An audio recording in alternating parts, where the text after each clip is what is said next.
हरे Krishna. Blessed सनातनी channel में आप सभी भक्तजनों का हार्दिक स्वागत है। आज मार्गशीर्ष मास के शुक्ल पक्ष की त्रयोदशी तिथि है। आज ही के दिन शुक्र प्रदोष व्रत रखा जाएगा। हमारे चैनल पर प्रदोष व्रत की कथा पोस्ट कर दी गई है। आप सभी भक्तजन वहां से कथा का श्रवण कर सकते हैं। आइए अब आपको सुनाते हैं आज की महात्म्य कथा। लेकिन महात्म्य कथा शुरू करने से पहले आप सुनिए एक ब्राह्मण भक्त की बड़ी ही सुंदर कथा।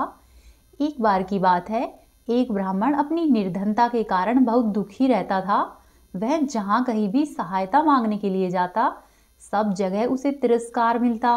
वह ब्राह्मण शास्त्रों को जानने वाला और स्वाभिमानी था।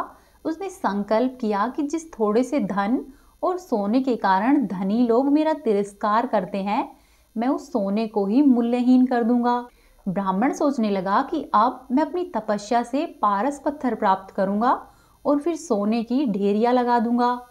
लेकिन उसने सोचा कि मुझे पारस पत्थर कहाँ मिलेगा, ढूंढने से तो मुझे मिलने से रहा, और किसके पास है पारस पत्थर, मुझे कौन देगा।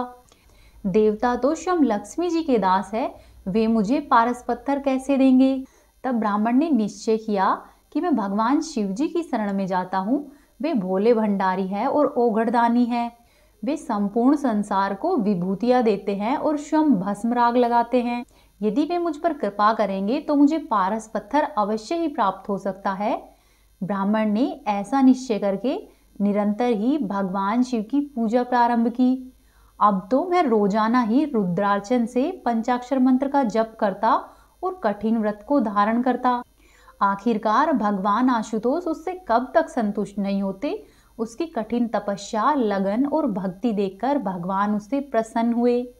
12 वर्षों की कठिन तपस्या के बाद उसकी तपस्या जब सफल हुई तो भगवान ने उसे सपने में दर्शन दिए और कहा कि तुम ऐसा करो, वृंदावन में श्री सनातन गोस्वामी के पास जाओ, उनके पास वह पारस पत्थर है और वे ही तुम्हें इसे दे देंगे। ऐसा कहकर भगवान शिव जी अंतर्धान हो गए और फिर ब्राह्मण बहुत प्रसन्न हुआ कि श्री सनातन गोस्वामी के पास पारस पत्थर है और वे उस महान रत्न को मुझे दे देंगे। भगवान शंकर ने ये कहा है और वे अवश्य ही मुझे देंगे। ऐसा सोचते हुए ब्राह्मण बहुत प्रसन्न हुआ। उस रात्रि को उसे ठीक से नींद भी नहीं आई। अगले दिन सुबह सवेरे मैं जल्दी उठा और स्नान आदि करके मैं वृंदावन की ओर निकल पड़ा। खुशी के मारे यात्रा की थकान और नींद उससे कोसों दूर चली गई थी। वृंदावन पहुंचने पर उसने अन्य लोगों से पूछा कि भाई ये सनातन गोस्वामी कहाँ पर मिलेंगे। लोगों ने बताया कि उधर यमुना जी के किनारे एक वृक्ष है। वृक्ष के पास एक महात्मा बैठे हुए हैं जो कि गूदड़ी पर बैठते हैं, पास में कमंडल लेकर रखते हैं, वही सनातन गोस्वामी है। पता पूछकर वह ब्राह्मण सनातन गोस्वामी के पास जाने के लिए निकल गया।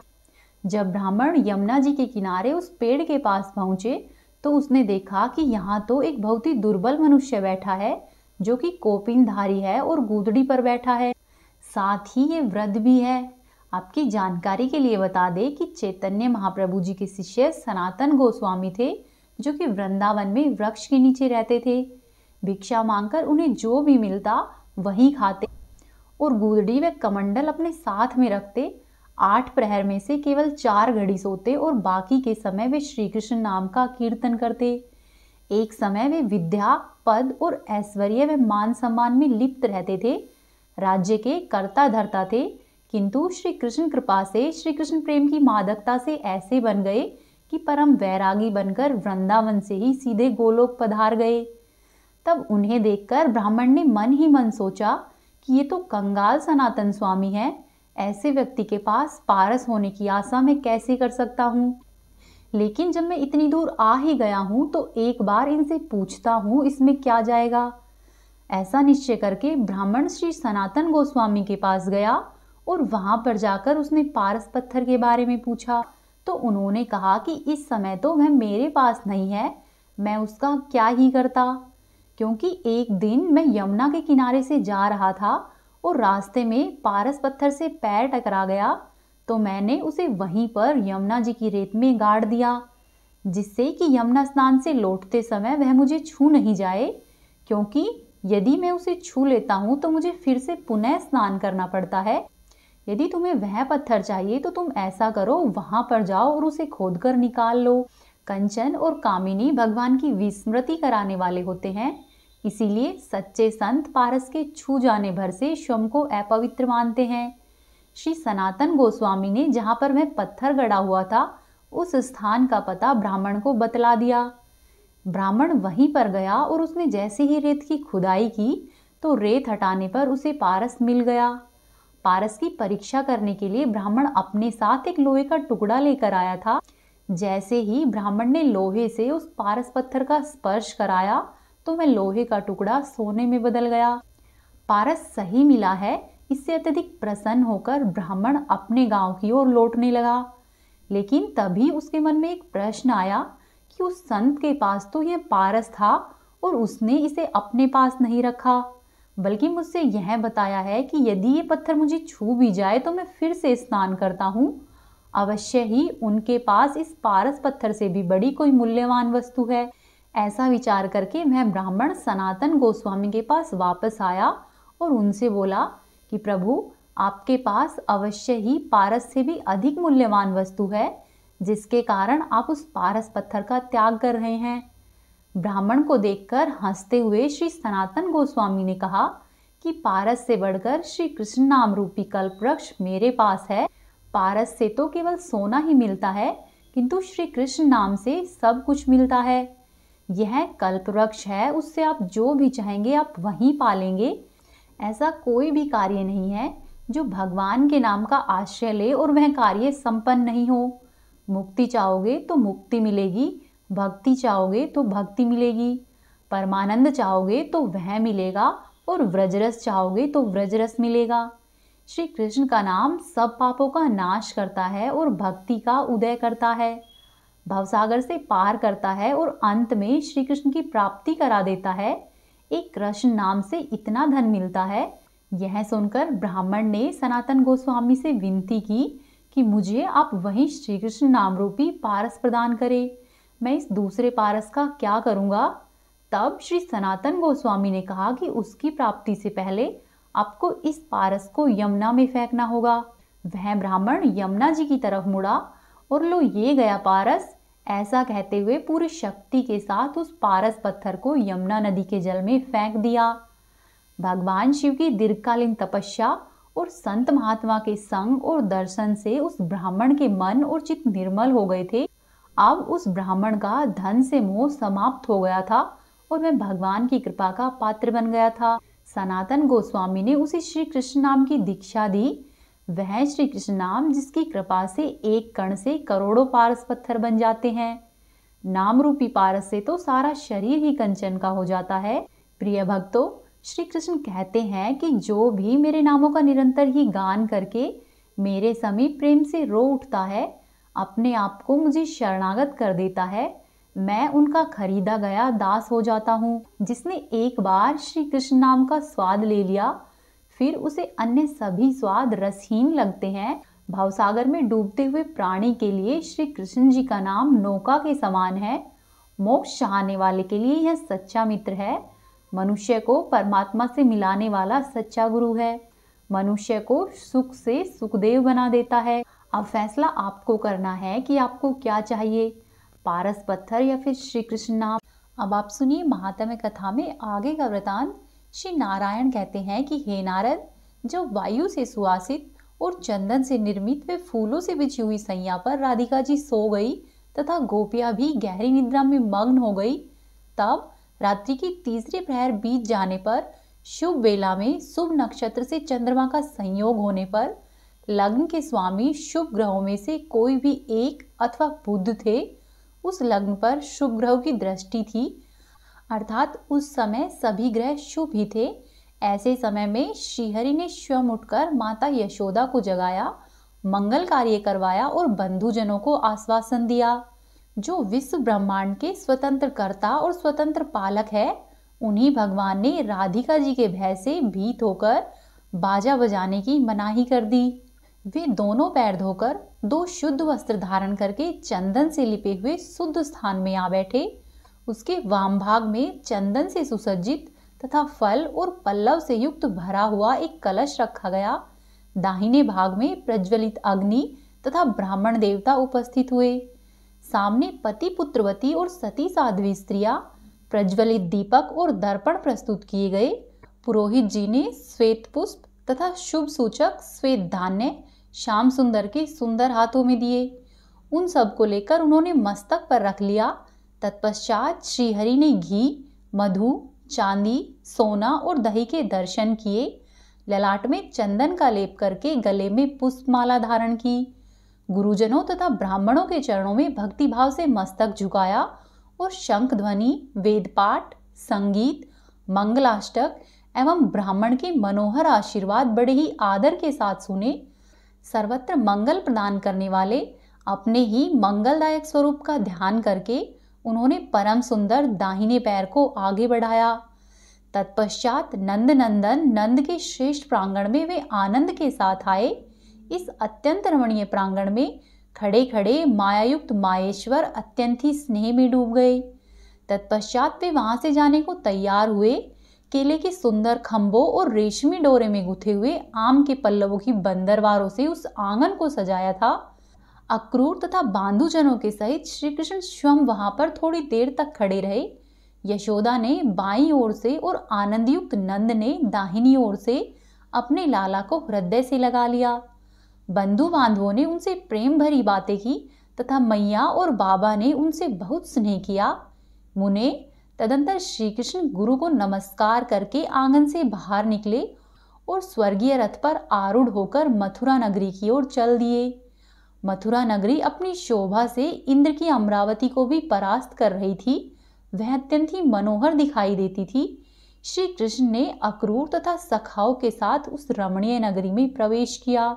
मथुरा नगरी की शोभा देख आगे बढ़ते हुए कमलनयन श्री कृष्ण ने मार्ग में कुब्जा को देखा, जो कि अत्यंत ही जराजीर्ण और वृद्ध सी थी। डंडे के सहारे वह चलती थी। अत्यंत ही झुकी हुई थी और झुर्रियां उसके चेहरे से लटक रही थी। उसकी आकृति रूखी और विकृत थी। वह कस्तूरी और केसर से मिला हुआ चंदन का लेप लगा रही थी, जिसके स्पर्श मात्र से ही शरीर सुगंधित तथा अत्यंत ही मनोहर हो जाता है।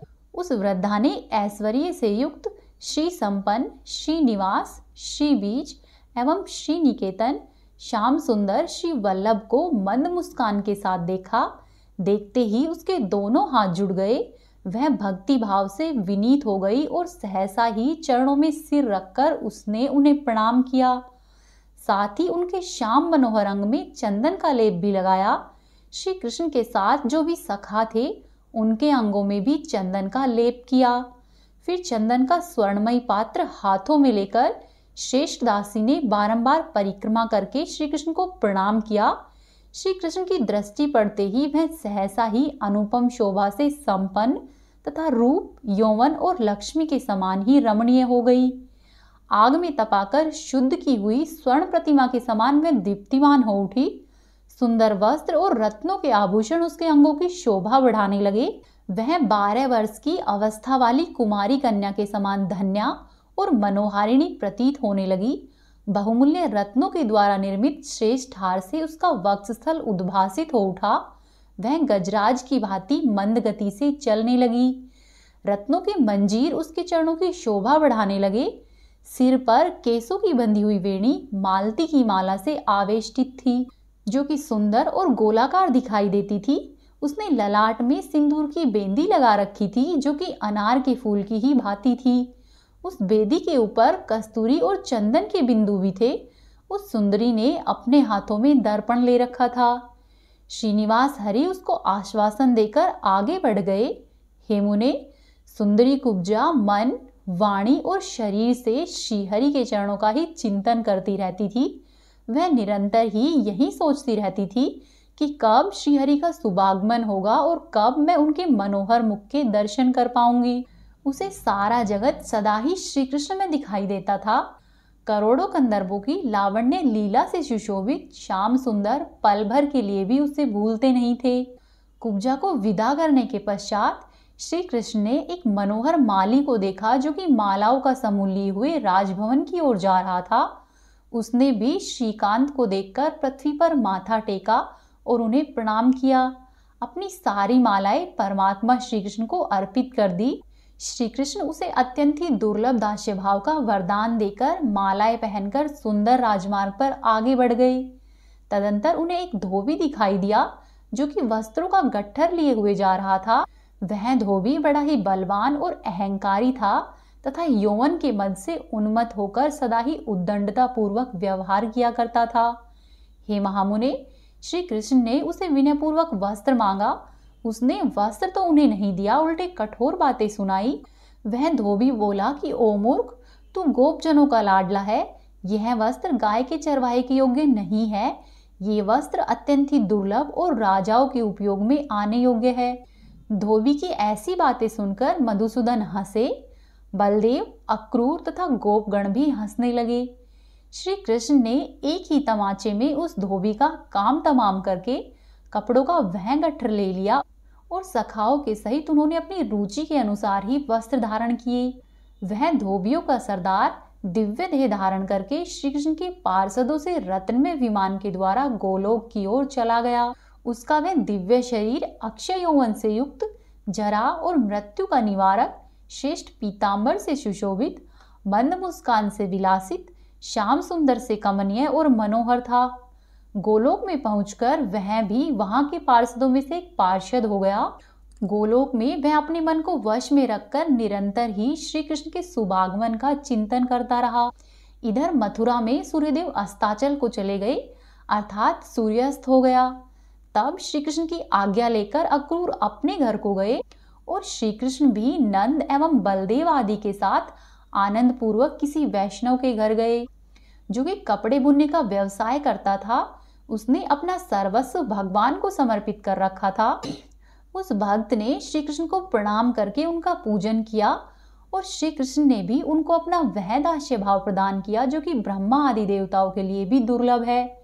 वहां पर उत्तम मिष्ठान भोजन करके सब लोग पलंग पर सो गए। तदंतर श्री कृष्ण कुब्जा के घर पर पधारे। उसने स्वागत किया। भगवान ने कुब्जा को बताया कि प्रिय, श्री रामावतार के समय तुमने मेरे लिए तप किया था। अब मुझसे मिलकर जरा और मृत्यु से रहित अत्यंत ही दुर्लभ मेरे परमधाम गोलोक को जाओ। उसी समय गोलोक से एक रत्न निर्मित रथ वहां पर आया और कुब्जा दिव्य देह धारण करके उसी के द्वारा गोलोक की ओर चली गई। मुने, वह कुब्जा वहां पर चंद्रमुखी गोपी हो गई और कितनी ही गोपियां अब उसकी परिचारिका हुई। भगवान नंदनंदन भी क्षण भर के लिए कुब्जा के यहाँ पर ठहरकर पुनः अपने निवास स्थान मंदिर में लौट आए, जहां पर नंद जी आनंद के साथ विराजमान थे। उधर भय से व्याकुल हुए कंस को रात में नींद नहीं आने पर बुरे स्वप्न आए जो कि उसकी मृत्यु के सूचक थे। कंस ने देखा कि सूरज आकाश से गिरकर पृथ्वी पर पड़ा है और उसके 4 खंड हो गए हैं। मुने, इसी तरह से चंद्रमंडल भी आकाश से भूमि पर गिरकर 10 खंडों में बटा हुआ दिखाई दिया। उसने कुछ ऐसे पुरुष देखे जिनकी आकृति विकृत थी। वे हाथों में रस्सी लिए हुए निर्वस्त्र दिखाई देते थे। एक विधवा और शूद्री दृष्टिगोचर हुई जो कि निर्वस्त्र थी और उसकी नाक कटी हुई थी। वह हंसती थी और उसने चूने का तिलक लगा कर रखा था। उसके सफेद और काले बाल ऊपर की ओर उठे हुए थे। वह एक हाथ में तलवार और दूसरे में खप्पर लिए हुए थी। उसकी जीभ लपलपा रही थी और उसके गले में मुंडमाला थी। टेढ़ी मेढ़ी कोड़ी, मरघट, अधजला काठ, सूखा काठ, कुश, तृण, चलता हुआ धड़, मुर्दे का चिल्लाता हुआ मस्तक, आगे से जला हुआ स्थान, भस्मयुक्त सूखा तालाब, जली हुई मछली, लोहा और दावानल से जलकर बुझे हुए वन, गलित कोड़ से युक्त नग्न शूद्र, शिखा खोले हुए अत्यंत ही रोष से भरकर श्राप देते हुए ब्राह्मण एवं गुरु, अधिक क्रोधित हुए सन्यासी, योगी एवं वैष्णव मनुष्य देखे। ऐसा बुरा स्वप्न देखकर कंस की नींद खुल गई और उसने माता पिता, भाई तथा पत्नी से वह सब कह सुनाया। उसकी पत्नी प्रेम से व्याकुल होकर रोने लगी। कंस ने रंगभूमि में दर्शकों के बैठने के लिए मंच बनवाया और सभा के द्वार पर हाथी को खड़ा कर दिया। हाथी के साथ ही पहलवान और जुझारू सेना भी स्थापित कर दी। तत्पश्चात धनुर्यज्ञ का मंगल कार्य आरंभ किया। सभा बनवाई, पुण्यदायक स्वास्तिक वाचन और मंगल पाठ कराया तथा योगयुक्त पुरोहितों को यत्नपूर्वक आवश्यक कार्य के अनुष्ठानों में नियुक्त किया। राजा कंस हाथ में विलक्षण तलवार लेकर रमणीय मंच पर जा बैठे। मल्लयुद्ध के लिए उस कला में निपुण योद्धाओं को नियुक्त किया। आमंत्रित श्रेष्ठ राजाओं, ब्राह्मणों, मुनीश्वरों, सुहृदय वर्ग के लोगों, धर्मात्मा पुरुषों तथा युद्ध कौशल पुरुषों को अपने अपने स्थान पर बिठाया गया। नारद इसी समय बलराम के साथ भगवान श्री कृष्ण रंगभूमि में आए और महादेव जी के धनुष को लीलापूर्वक बीच से ही तोड़ डाला। धनुष टूटने की भयंकर आवाज से सारी मथुरा नगरी गूंजने लगी। कंस को बड़ा भारी दुख हुआ और देवकी नंदन श्री कृष्ण हर्ष से खिल उठे। द्वारवर्ती मल्ल के सहित हाथी का वध करके वे सभा में उपस्थित हुए। योगी जनों ने उन्हें साक्षात परमात्मा देव परमेश्वर के रूप में देखा। वे अपने हृदय कमल में जिस स्वरूप का ध्यान करते थे, आज वही उन्हें बाहर दिखा। राजाओं की दृष्टि में वे सर्वशासक और दंडधारी राजेंद्र थे। माता पिता ने उन्हें स्तनपान करने वाले दूधमुहे बालक के रूप में देखा। कामनियों की दृष्टि में वे करोड़ों कंदर्पों की लावण्य लीला धारण करने वाले रसिशेखर और रासेश्वर थे। कंस ने कालपुरुष समझा और उसके भाइयों ने शत्रु। मल्लों ने अपनी मृत्यु का स्थान माना और यादवों ने उनको प्राणों के समान प्रिय माना। श्री कृष्ण ने सभा में बैठे हुए मुनियों, ब्राह्मणों तथा माता पिता और गुरुजनों को नमस्कार किया। फिर वे हाथ में सुदर्शन चक्र लिए हुए राजवंश के निकट गए। मुने उन्होंने कंस को भक्त के रूप में देखा। भक्तों के तो वे दीनबंधु ही है। कृपा निधान श्री कृष्ण ने कृपा पूर्वक कंस को मंच से खींच लिया और लीला से ही उसे मार डाला। उस समय राजा कंस को संपूर्ण जगत श्री कृष्ण में ही दिखाई दिया। मृत्यु के पश्चात उसके निकट हीरो के हारों से विभूषित रत्नमय विमान आ पहुंचा। वह दिव्य रूप धारण करके समृद्धिशाली हो उस विमान से विष्णु धाम में जा पहुंचा। मुने कंस का उत्कृष्ट तेज श्री कृष्ण के चरणारविंदों में प्रविष्ट हो गया। उसका आवोदेहिक संस्कार एवं सत्कार करके श्री कृष्ण ने ब्राह्मणों को धन का दान दिया। इसके बाद राज्य एवं राजा का छत्र बुद्धिमान उग्रसेन को सौंप दिया। चंद्रवंशी उग्रसेन पुनः यादवों के राजेंद्र हो गए। कंस की माता, पत्नी, पिता, बंधु बांधव और मातृवर्ग की स्त्रियां, बहन तथा भाइयों की स्त्रियां भी विलाप करने लगी। परिवार के लोगों ने ब्राह्मणों को भोजन कराया और उन्हें सब प्रकार का धन दिया। सर्वात्मा भगवान श्री कृष्ण भी पिता के निकट गए और उनकी बेड़ी या हथकड़ी काटकर उन्होंने अपनी माता और पिता दोनों को बंधन से मुक्त किया। तत्पश्चात उन देवेश्वर ने दंड की भांति पृथ्वी पर गिरकर अपनी माता और पिता को प्रणाम किया। भक्ति से मस्तक झुकाकर उन्होंने अनेकों प्रकार से माता और पिता की स्तुति की। तदंतर शोक से आतुर होकर और पुत्र वियोग से कातर हो फूट फूट कर रोते हुए चेतना शून्य पिता नंद को श्री कृष्ण और बलराम ने आध्यात्मिक आदि दिव्य योगों के द्वारा अनेक प्रकार से समझाना आरंभ किया। भगवान श्री कृष्ण बोले कि बाबा, प्रसन्नता पूर्वक मेरी बात सुनो, शोक को छोड़ दो और हृदय में हर्ष धारण करो।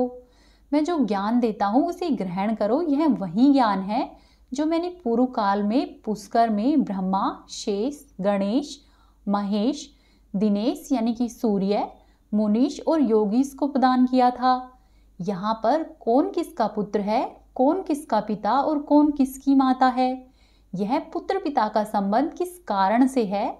जीव अपने पूर्वकृत कर्म से ही प्रेरित होकर इस संसार में आते हैं और परलोक में जाते हैं।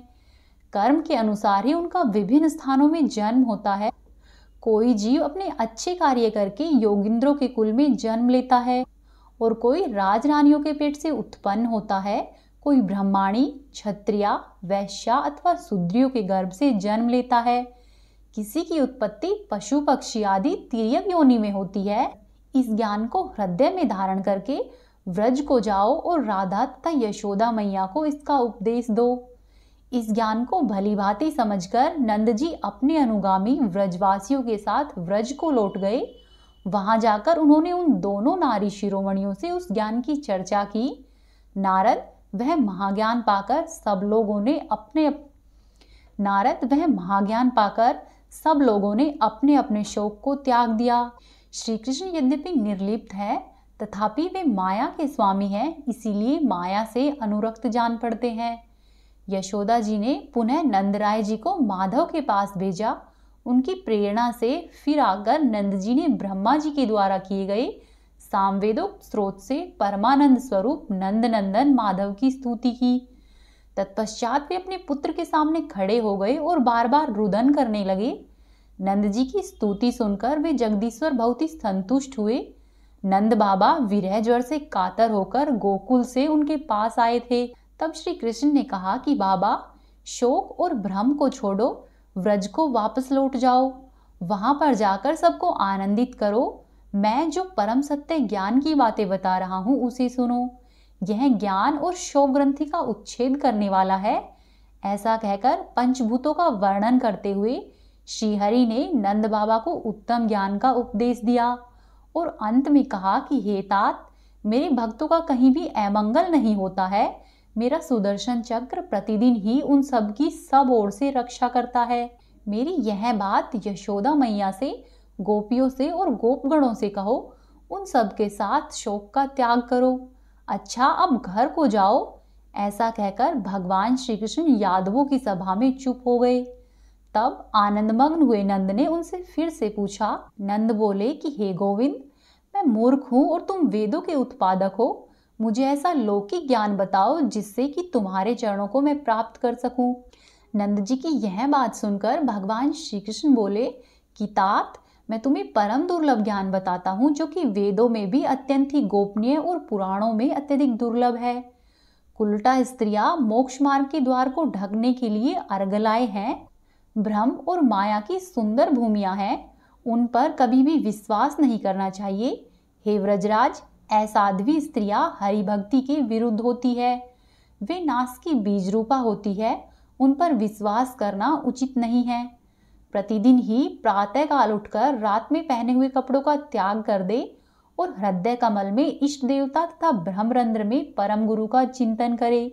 मन ही मन उनका चिंतन करके प्रातःकालिक कार्य पूर्ण करने के बाद बुद्धिमान पुरुष निश्चय ही निर्मल जल में स्नान करे। कर्म का उच्छेद करने वाले भक्त कोई भी कामना या संकल्प नहीं करते हैं। वह स्नान करके भगवान का स्मरण करते हैं और संध्या करके घर को लौट आते हैं। दरवाजे पर दोनों पैर धोकर वे घर में प्रवेश करे और धुले हुए 2 वस्त्र यानी कि धोती और चादर धारण करे। मोक्ष के कारणभूत मुझ परमात्मा का ही पूजन करे। शालिग्राम, मणि, यंत्र, प्रतिमा, जल, ब्राह्मण, गाय तथा गुरु में सामान्य रूप से मेरी स्थिति मानकर इनमें कहीं भी मेरी पूजा करनी चाहिए। कलश में, अष्टदल कमल में तथा चंदन से निर्मित पात्र में भी मेरी पूजा की जा सकती है। सर्वत्र पूजन के समय आवाहन करे, परंतु शालिग्राम शिला में और जल में पूजा करनी हो तो आवाहन नहीं करे। मंत्र के अनुरूप ध्यान का श्लोक पढ़े। फिर व्रती पुरुष षोडशोपचार के द्वारा सामग्री अर्पित करते हुए भक्ति भाव से मूल मंत्र के द्वारा पूजा करे। मेरे साथ ही प्रथम आवरण में श्रीदामा, सुदामा, वासुदामा, वीरभानु और शूरभानु, इन 5 गोपों का पूजन अवश्य करे। तत्पश्चात सुनंद, नंद, कुमुद और सुदर्शन, इन पार्षदों का लक्ष्मी, सरस्वती, दुर्गा, राधा, गंगा और पृथ्वी, इन देवियों का गुरु, तुलसी, शिव, कार्तिकेय और विनायक का तथा नवग्रहों और 10 दिक्पालों का सब दिशाओं में विद्वान पुरुष पूजन करे। सबसे पहले विघ्न निवारण के लिए गणेश, सूर्य, अग्नि, विष्णु, शिव और पार्वती, इन 6 देवताओं का पूजन करना चाहिए। ये वेदोक्त देवता कर्म बंधन को काटने वाले और मोक्ष देने वाले हैं। अब आप सुख पूर्वक व्रज को लौट जाइए।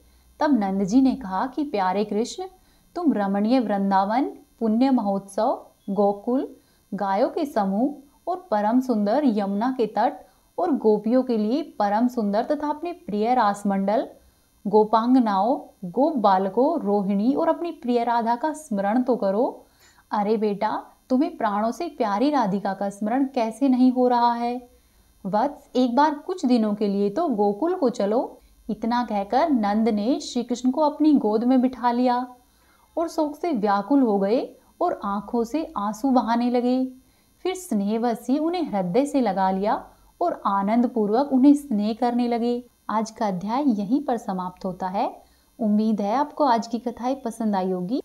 यदि आपको आज की कथाएं पसंद आई है तो वीडियो को लाइक कीजिए और चैनल को सब्सक्राइब कर लीजिए और कमेंट बॉक्स में प्रभु के जयकारे जरूर लगाइए। आपका दिन शुभ और मंगलमय हो।